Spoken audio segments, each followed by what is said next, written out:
Hello everyone, welcome to the third video of 10 Meetings to Speak English.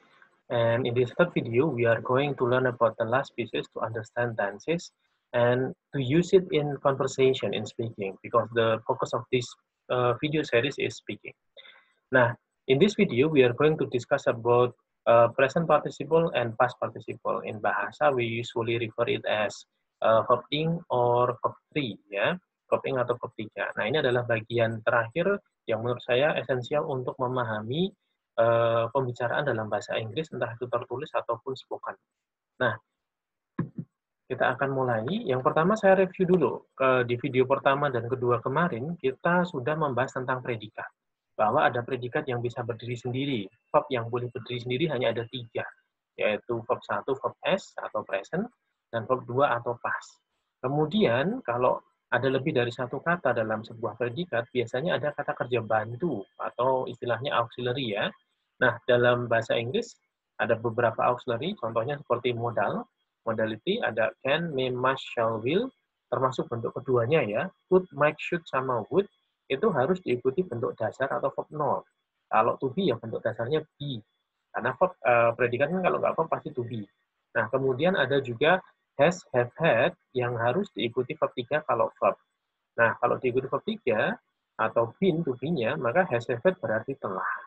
Nah, berbeda kalau dia diikuti kata benda, maka dia menjadi kata kerja yang artinya mempunyai. Nah, yang auxiliary adalah yang berarti telah. Auxiliary itu apa? Kata kerja bantu. Seperti can, bisa apa? Belum ada kata kerjanya. Saya sudah apa? Belum ada kata kerjanya. Jadi mereka tidak bisa berdiri sendiri juga. Harus ada verb, kalau modal verb 0, has verb 3, dan kalau to be yang mengikuti. Modal be, has verb been. Nah, yang terakhir, auxiliary yang akan kita bahas di sini adalah to be yang tidak berdiri sendiri, yaitu yang diikuti verb ing atau verb 3. Nah, dulu kita bahas bahwa to be tidak boleh ketemu verb pengecualiannya 2 ya, verb ing atau verb 3. Dan verb ing atau verb 3 nggak boleh berdiri sendiri sebagai predikat, harus ada to be. Oke. Nah, itu nanti yang akan kita bahas. Nah, kita juga mereview sedikit tentang tenses. Kemarin kita membahas tenses dan kita berkomitmen untuk lebih tidak fokus pada rumus, tapi fokus pada makna. Misalnya, present itu apa? Present itu maknanya ya kebiasaan, sesuatu fakta yang masih berlaku misalnya. Nah, itu diwakili oleh verb 1 atau verb S. Past itu apa? Past itu ya sesuatu yang sudah tidak terjadi lagi atau yang terjadi di masa lalu. Gitu. Nah, kemudian future. Future itu apa? Gampangnya, future itu kata akan. Nah, akan itu apa? Will. Nah, will itu termasuk modal kan, harus diikuti verb 0. Maka sudah, kalau kita bilang I will, verb 0, itu sudah ada future-nya. Tidak perlu tahu itu future sebenarnya, selama will-nya diikuti verb 0, tidak masalah. Kemudian kita sudah membahas tentang perfect. Perfect itu apa? Perfect itu kata telah atau kata sudah. Jadi kalau kita mau bilang sudah atau telah, ya apa? Has, have, had, diikuti verb T. Nah, itu ya. Nah, sekarang bagian terakhir dari tenses adalah ini. Continuous tense. Continuous tense itu sesuatu yang maknanya sedang. Jadi kalau bahasa Indonesia kita ngomong sedang, itu menginggriskannya gimana? Sedang itu to be ditambah verb ing. Nah, to be-nya kan ada banyak. Semua to be, is, am, are, was, were, be, been, dan being. Maka to be-nya ini akan mengikuti subjek. Kalau I, present ya I am. I, past ya am jadi was, I was. Nah, kayak saya sedang tidur, I am sleeping. Nah, itu kalimat yang tidak mungkin diucapkan ya. Tidak mungkin orang tidur bilang saya sedang tidur. Nah, tapi contohnya seperti itu. She is reading. We are having dinner. Nah, jadi kalau is MA, verb ing itu artinya sedang. Kapan ngomong sedang, berikan to be dulu, kemudian harus ing. Tidak boleh langsung ing loh ya. Masih banyak orang yang sering misalnya I watching TV. Nggak boleh. Kalau kebiasaan I watch TV. Kalau sedang, I'm watching TV. Nah, maka kalau kalian membuat kalimat misalnya, my uncle stands under the tree, dan itu maksudnya paman saya itu sedang berdiri di bawah pohon, maka nggak boleh. Nah, ini kan ada kata sedang. Kalau my uncle stands under the tree, itu artinya menjadi kebiasaan. Jadi sepertinya sehari-harinya paman saya, iya, berdiri di bawah pohon ya. Kecuali memang pamannya penjaga pohon, boleh. Nah, tapi kalau konteksnya adalah, itu loh sedang. Nah, maka sering juga kita membuat kalimat misalnya, kita melihat seorang dokter, dokter memeriksa pasien. Nah, kalau itu kebiasaan, doctors examine patient, boleh. Tapi kalau konteksnya kita lihat dokternya, maka nggak boleh seperti itu. Bolehnya apa? Dokternya kan sedang kan berarti. The doctor is examining patient. Itu lebih mudah, lebih tepat ya. Nah, kemudian satu elemen lagi yang tidak masuk tenses, tapi menurut saya cukup penting karena memahami kalimat dalam bahasa Inggris itu kan kita harus paham maknanya. Selain aktif ada pasif, kemudian ada makna tenses tadi. Nah, kalimat pasif dalam bahasa Inggris itu rumus dasarnya adalah to be plus verb 3. Nah, to be-nya sama seperti tadi, mengikuti subjek dan mengikuti tensesnya.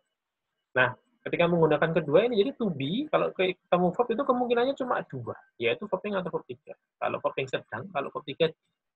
Nah, the chef is cooking fried rice. The chicken is cooked. Nah, bedanya ya, kalau chef sedang memasak, kalau ayam dimasak. The students are preparing the room. The room is prepared by the students. Oke, sederhananya seperti itu. Nah, sekali lagi kita kalau membahas tenses fokus kepada meaning. Tenses itu isinya apa? Makna kebiasaan, makna lampau, kata akan, kata telah, kata sedang. Selesai. Nah, kapanpun kita menggunakan kata akan, will itu ada future-nya. Kapanpun menggunakan kata sedang, itu ada continuous-nya. Kapanpun menggunakan kata telah, itu ada perfect-nya. Nah, ketika kita mau memberikan makna pasif, maka harus ada to be, ada verb 3. Is ma ditambah verb 3. Hendaknya apa? To be-nya mengikuti. Nah, secara sederhana, verb ing dan verb 3 itu punya 3 fungsi. Nah, kalau ini kita belajar TOEFL, maka saya akan menjelaskan asal-usul dan rinciannya. Tapi karena ini fokusnya speaking, intinya kita tahu maknanya gitu. Nah, 3 fungsi utama verb ing dan verb 3, yang pertama sebagai predikat. Nah, di sini kuncinya sebagai predikat dia apa? Harus ada to be. Nah, I am studying, she is sleeping, the apple is eaten, the computer are used by the students. Semua ada to be. Kalau mengatakan saya sedang atau sesuatu di, itu harus ada to be-nya, karena itu predikat. Beda kalau nanti menjadi, yang kedua, fungsi kedua adalah menjadi adjektif atau menjadi yang menerangkan kata benda. Kalau tadi langsung saya sedang atau di, nah di sini ada kata yang me atau yang di. Misalnya, the crying baby, bayi yang menangis. Fried chicken, ayam yang digoreng. Jadi kalau verb ing aktif, yang me, kalau verb 3 pasif, yang di. Nah, cirinya apa? Kalau ada verb ing dan verb 3, berdiri sendiri tanpa to be, di depan atau di belakang kata benda, maka itu hanya menjadi kata sifat. Artinya yang me atau yang di. Nah, kalau tidak ada informasi yang terikat dengan verb ing atau verb 3-nya, misalnya bayi yang menangis, titik, tidak ada informasi yang terikat ya, boleh diletakkan di depan. Ayam yang digoreng, titik, boleh diletakkan di depan, fried chicken. Tapi kalau misalnya buku yang ditinggalkan di atas meja, nah itu verb 3-nya nggak boleh maju, tidak boleh the left book on the table, tapi the book left on the table, karena yang ditinggalkan ini terikat dengan kata on the table. Sama seperti the girl reading a book, gadis yang sedang membaca buku, ada kata yang-nya ya.